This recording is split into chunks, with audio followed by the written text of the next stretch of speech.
Tamam.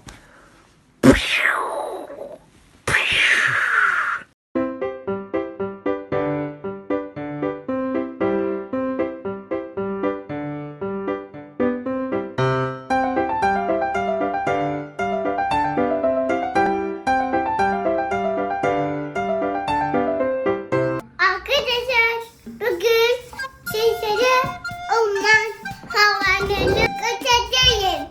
Başlasın. Başlasın. Baba arkadaşlar nerede? Arkadaşlar nerede? Güzel soru. İşte burada. Hepsi burada. Arkadaşlar.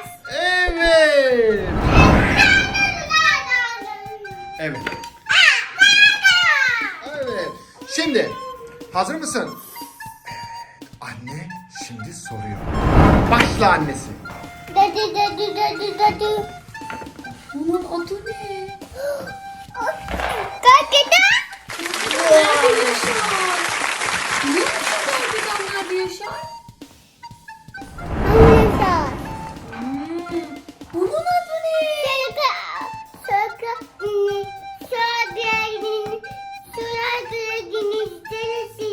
Öyle mi? Peki bunu nerede biliyorsun sen?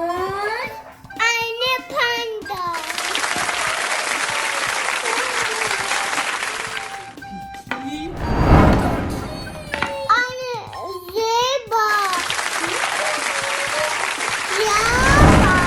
Bu kadar tatlı değil mi? Çok minik. Oo, bu da kim?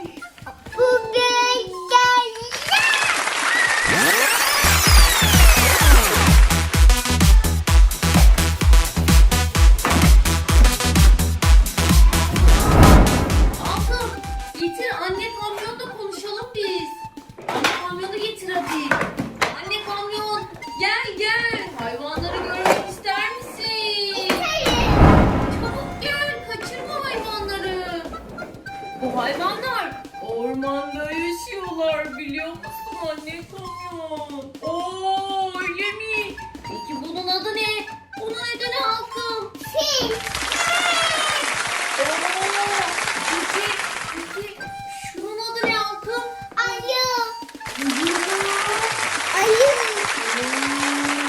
Kocaman bir şeye benziyor. Peki bir tane daha sorabilir miyim?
Hadi bakalım. Baba.